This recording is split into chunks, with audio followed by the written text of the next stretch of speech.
So we're now going to hear from Lara Salvatierra. So Lara is the country contact for WDI for Peru. She is a philosopher, writer, and feminist activist, and she is the Women's Declaration country contact in Peru.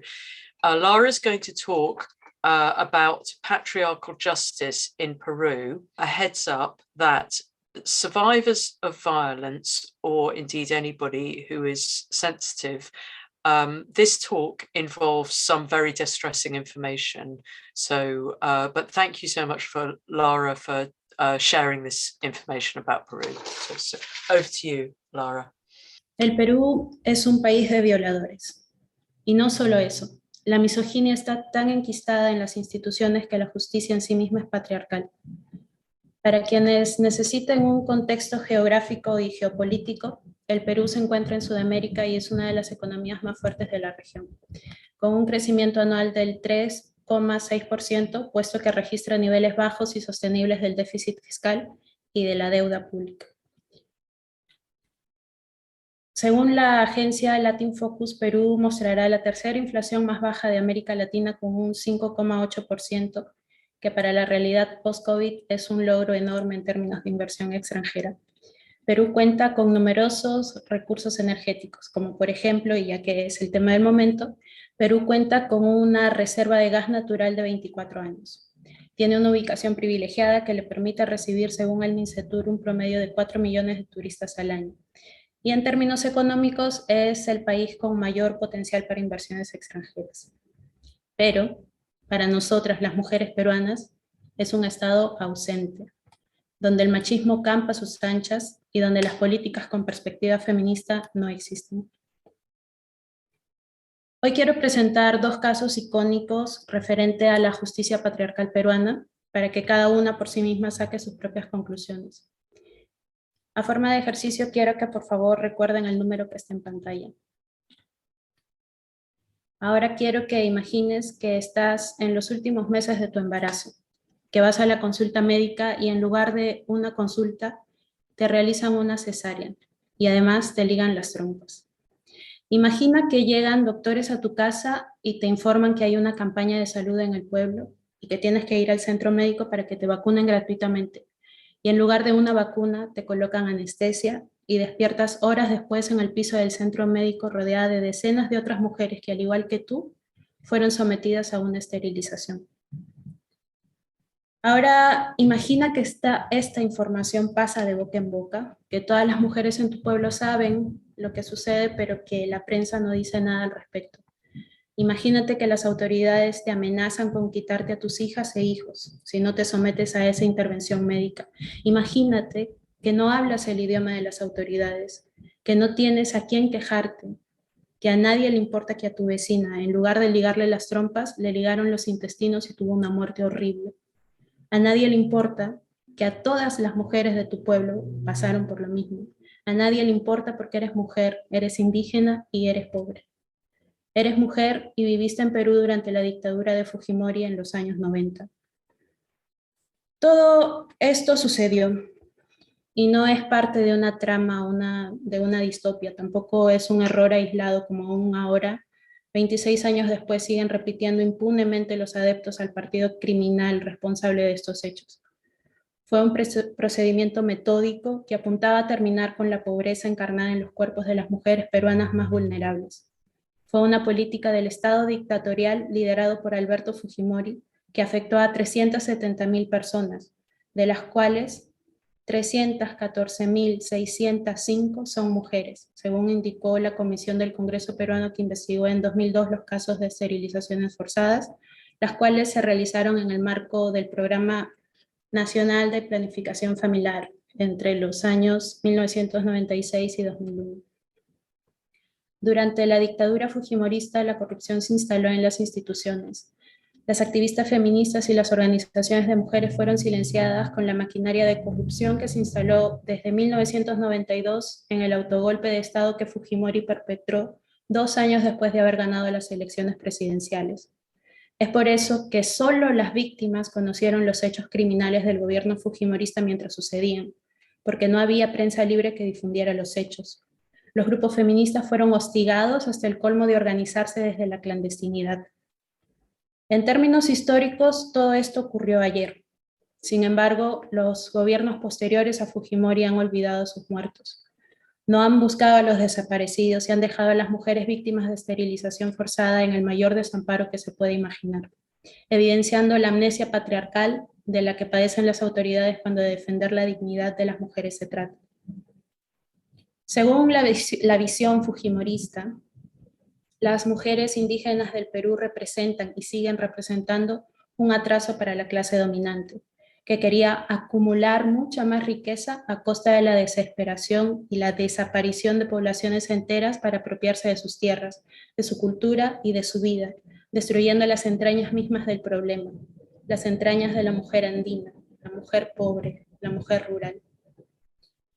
¿Qué mensaje se dará a las futuras generaciones cuando se analice este caso de la historia del Perú que todos están tratando de ocultar? ¿Cómo haremos para educar en igualdad si los culpables son indultados y los crímenes olvidados? El patriarcado está tan arraigado en el Perú que las mujeres no importamos. Somos invisibles, no tenemos voz. Y si nos atrevemos a gritar y luchar por la justicia, que también nos corresponde como ciudadanas, siempre existirá algún mecanismo machista para desaparecernos de la historia y también del mapa, sobre todo si eres indígena, si hablas algún idioma originario y si eres pobre. ¿Recuerdan el número que les dije al inicio? Para nosotras las peruanas no es un número cualquiera. Son nuestras abuelas, nuestras madres, nuestras hermanas, vecinas, amigas. Somos nosotras luchando día a día para obtener justicia. Nosotras, las feministas peruanas, buscamos que los culpables paguen, porque somos las hijas de esas campesinas que no pudieron esterilizar.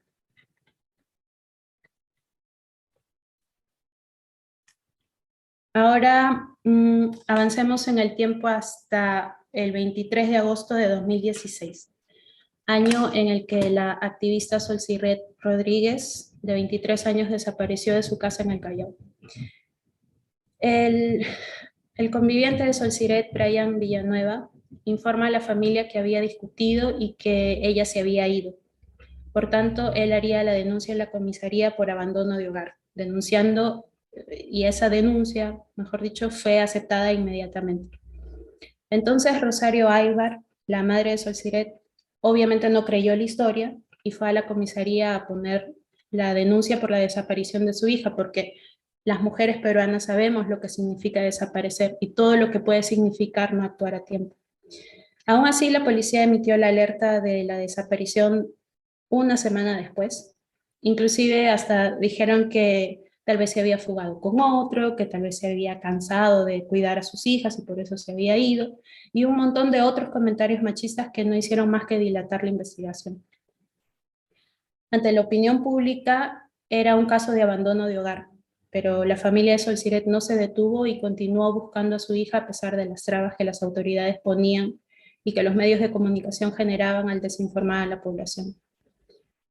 En julio de 2019, casi 3 años después de la desaparición de Solciret, el secreto de las comunicaciones del celular de Solciret fueron levantadas y reveló que el celular y por tanto ella nunca abandonó el Callao como había manifestado Brian Villanueva al denunciar el abandono de hogar.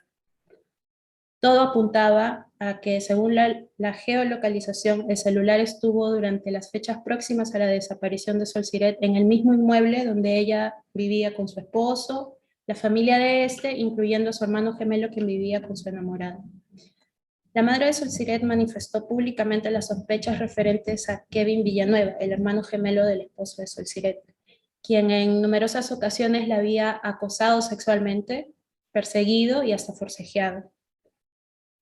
Fue la familia de Solciret la que incansablemente buscó a la joven con ayuda de organizaciones de mujeres en las cuales Solciret había participado antes, quienes salieron a la calle a manifestarse ante las autoridades para que se aceleraran las investigaciones.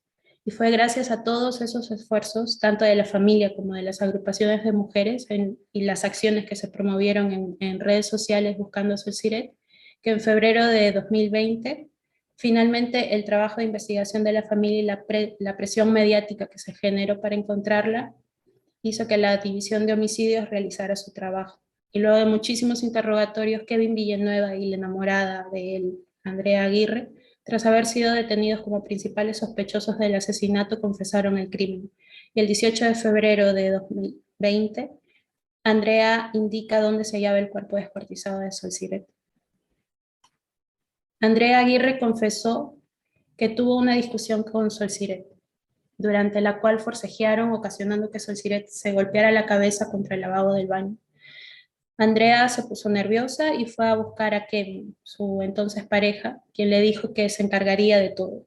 Ella supuso que se refería a que le daría los primeros auxilios o que la llevaría al hospital, pero después de un tiempo, al regresar al baño donde había sucedido todo, vio que Kevin había comenzado a desmembrar el cuerpo de Sol Siret. Andrea fue investigada por los delitos de encubrimiento real agravado y secuestro. Debido a su confesión, la policía pudo encontrar los restos de Sol Siret en otro domicilio, lejos de donde el asesinato había sido llevado a cabo, y Andrea guardó en la casa de sus padres la cabeza y algunas partes de las piernas de Sol Siret. Todas las denuncias que tanto la madre como el padre de Sol Siret hicieron contra Kevin Villanueva nunca fueron tomadas en serio por la policía. Y luego de la confesión de Andrea, la prensa solo se centró en el morbo del crimen, dejando a un lado, a un segundo plano, a Kevin y todas las denuncias que la madre de Sol Siret junto con la familia hizo a lo largo de esos años. La necropsia, sin embargo, mostró los resultados que eran totalmente diferentes a lo dicho en las confesiones. Sol Siret había sido asesinada con un golpe frontal contundente en la nariz y se encontraron indicios de violencia reiterada que concluye en un homicidio calificado. Tanto Brian Villanueva como su madre, Yolanda Castillo, son denunciados por encubrimiento real agravado, ya que ambos supieron que lo que Kevin y lo que Andrea hicieron. A partir de la remodelación, y participaron también en la remodelación de la casa donde fue la escena del crimen. Casi 6 años después de su desaparición, finalmente los culpables fueron llevados a juicio. Y el 3 de junio del 2022, el Juzgado Penal Colegiado Permanente de la Corte Superior de Justicia del Callao condenó a Kevin Villanueva por el delito de feminicidio y a Andrea Aguirre por el homicidio calificado, imponiéndoles 30 y 28 años respectivamente.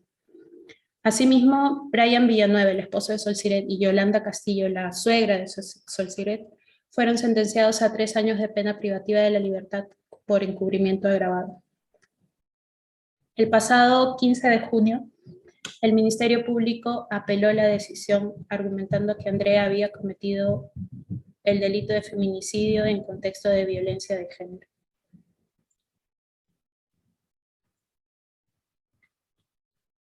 Por lo que el Ministerio reiterará y defenderá su requerimiento de 30 años de cárcel para Andrea en una segunda instancia.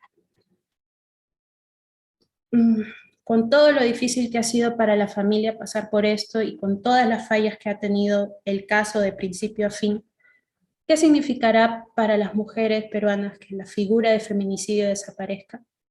¿Qué significará para todas nosotras que nuestros derechos en base al sexo sean eliminados? ¿Por qué los operadores de justicia se ensañan con las mujeres?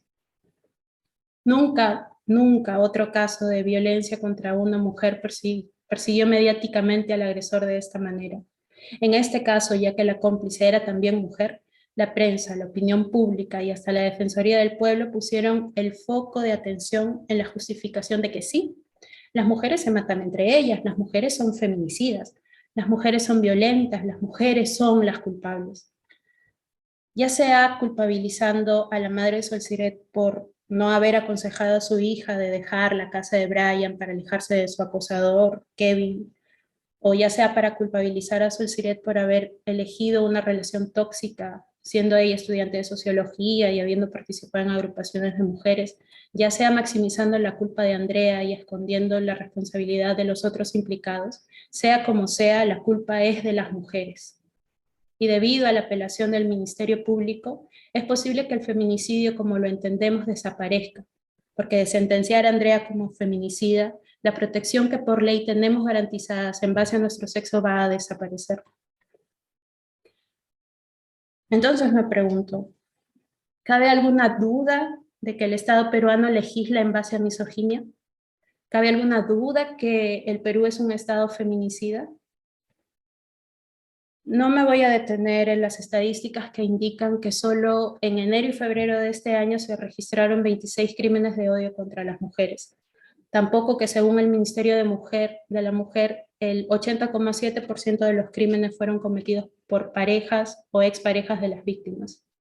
Tampoco que 146 hombres peruanos asesinaron a sus parejas o exparejas mujeres en 2021.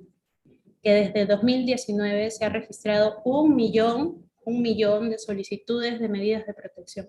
Que durante la pandemia se reportaron más de 9.000 desaparecidas. Que la agenda de las instituciones peruanas colonizadas por la ideología queer se empeñan en mirar a otro lado cuando se trata de defender los derechos de las mujeres en base al sexo. No me detendré en eso. Quiero aprovechar y hacer un llamado a todas las mujeres peruanas que, al igual que yo, están preocupadas por la falta de justicia en nuestro país. Organicémonos, levantemos nuestra voz de lucha juntas. Los patriarcas nos quieren relegadas a un segundo plano. Los patriarcas quieren que bajemos la cabeza, que nos quedemos calladas. No les demos el gusto, sigamos luchando. Feminista, busca feminista. Organízate con tus amigas en tu barrio, en tu ciudad, y hagamos todo lo que está en nuestras manos para que nuestra voz sea escuchada. Que la lucha de nuestras madres no se quede en nada, que la memoria resurja, que la justicia sea plena para las que ya no están y para las que vendrán. Porque por nuestras muertas, toda una vida de lucha. Por nuestras muertas, ni un minuto de silencio.